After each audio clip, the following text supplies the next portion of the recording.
Assalamualaikum warahmatullahi wabarakatuh. Perkenalkan, nama saya R. Aziza Marefa dari kelas SK4A. Di sini saya akan menjelaskan study case HRN dan round robin. Maksud saya soal-soalnya dan cara penyelesaian soal algoritma penjadwalan ini. Oke, langsung saja kita masuk ke soalnya. Soal pertama, itu soal algoritma penjadwalan HRN. Dalam sebuah sistem terdapat 4 proses yang akan dieksekusi, P1, P2, P3, P4. Dengan waktu tiba-tiba secara berurutan 0124, lama eksekusinya 6432, dan selesaikan menggunakan algoritma HRN. Kita langsung saja masuk ke tutornya, cara penyelesaian soalnya. Nah, pertama-tama, kita harus mengurutkan waktu tibanya terlebih dahulu.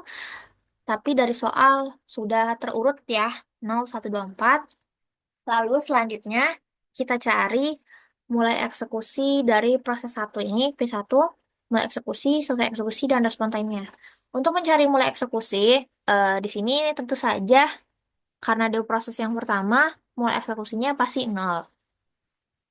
Dan untuk mencari selesai eksekusi, itu dari mulai eksekusi ditambah lama eksekusi. Di sini P1 mulai eksekusinya itu 0 ditambah lama eksekusinya 6. Jadi 0 ditambah 6 sama dengan 6. Untuk respon time, itu selesai eksekusi dikurang waktu tiba. P1-nya ini 6 dikurang waktu tibanya 0, jadi respon time P1 ini 6. Nah, untuk berikutnya, apakah kita langsung mengerjakan P2, P3, P4? Jawabannya tidak. Untuk masuk ke proses berikutnya, kita harus mencari rasio penaltinya terlebih dahulu. Rasio proses mana yang rasionya lebih besar, baru dikerjakan terlebih dahulu. Langsung saja kita masuk ke masuk ke penyelesaian berikutnya. Nah, tadi kan P1-nya udah, jadi sisa P2, P3, P4 yang belum dimasukkan ke tabel. Untuk mencari rasio penalti, kita harus mendapatkan waktu sia-sianya terlebih dahulu, baru bisa nyelesain rasio penaltinya. Nah, di sini ada waktu sia-sia. Waktu sia-sia itu dari selesai eksekusi dikurang waktu tiba. P2, P3, P4 ini selesai eksekusinya ada di,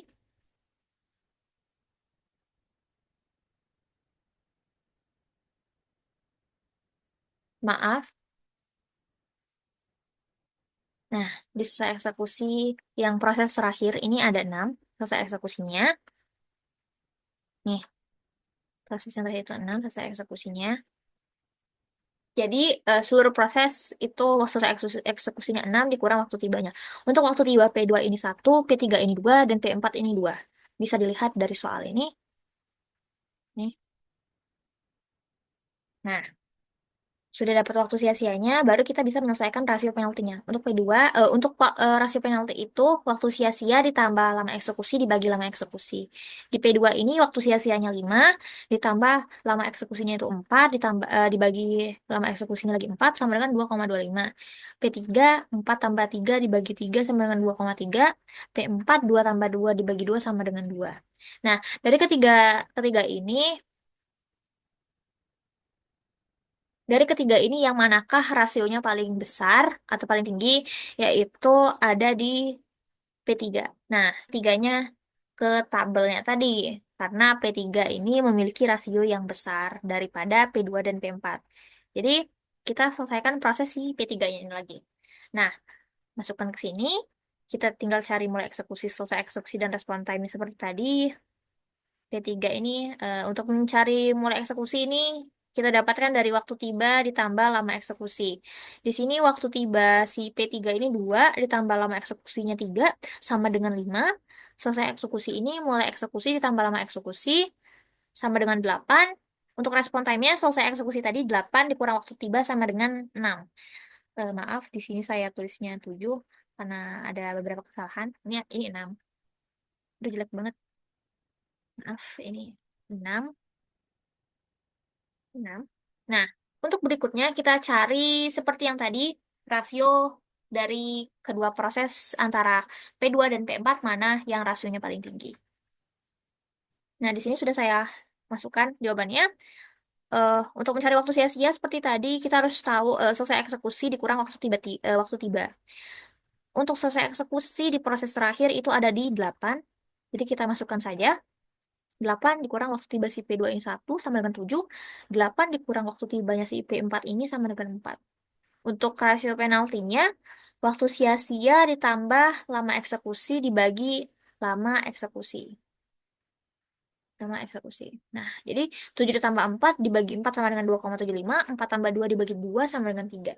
Nah, dari kedua proses ini yang paling besar itu rasio P4. Nah, jadi P4 dulu baru P2. Nah, langsung saja dimasukkan ke tabelnya tadi. Kita cari mulai eksekusi, selesai eksekusi, dan respon time-nya. Sudah didapatkan semua, lanjut kita mencari total. Nah, untuk mencari totalnya, kita tambahkan seluruh di respon time-nya ini. 6 ditambah 6 sama dengan 12, 12 tambah 4 sama dengan 16, 16 tambah 8 sama dengan 24. Nah, untuk mencari ratanya itu, kita harus tahu dibagi jobnya, jumlah jobnya. Di sini total prosesnya atau jobnya ini ada 4, jadi dibagi 4. Yang 24 tadi totalnya dibagi jumlah job, jadi 24 dibagi 4 sama dengan 6. Nah, itu cara menyelesaikan soal HRN. Kita lanjut ke soal berikutnya, yaitu soal round robin. Dalam sebuah sistem terdapat 5 proses A, B, C, D, E yang akan dijadwalkan menggunakan metode round robin dengan time kuantum sama dengan 4. Dengan waktu kedatangan semuanya 0, waktu tibanya 0, dan lama eksekusinya, di soal 26. Nah, terakhir kita disuruh cari AWT dan TAT-nya. Ini kuantumnya 4. Oke, bagaimana cara menyelesaikan soal berikut? Kita langsung saja masuk ke cara penyelesaiannya. Di sini soalnya udah saya jabarkan. Nih, tadi proses A, B, C, D, E, waktu tibanya 0 semua. Lama eksekusinya 7, 4, 8, 2, 6. Nah, dengan kuantum. Nah, pertama-tama kita buat gancarnya terlebih dahulu. Kita tulis di sini segala proses dan lama eksekusinya. Untuk mulai eksekusi itu, setiap proses selalu diawali dengan 0. Mulai eksekusinya. Jadi, mulai eksekusi proses A-nya 0, kuantumnya 4, 7 dikurang 4 sama dengan 3. Jadi 0 ditambah 4, ya 4. Terus yang B, 4 dikurang 4, 4 dikurang 4 sama dengan 0, habis ya. Nah, jadi yang 4 tadi ditambahkan dengan 4, kuantumnya sama dengan 8. Yang C ini, 8 dikurang 4 sama dengan 4. 8 tambah 4, 12. Nah, yang D, nah ini 2 nih. Dia kan bukan 4 ya, nggak bisa dikurangin 4. Jadi langsung habis saja. 12. Jadi 12 ditambah 2. 12 ditambah 2 sama dengan 14. Yang E, 6 dikurang 4 sama dengan 2, berarti 14 tambah 4 sama dengan 18. Nah, ini masih ada 3 di proses A, masih ada 3, di proses C masih ada 4, dan proses E masih kurangin 4 si kuantumnya tadi. Jadi langsung dicoret aja. 18 tadi ditambah 3 sama dengan 21,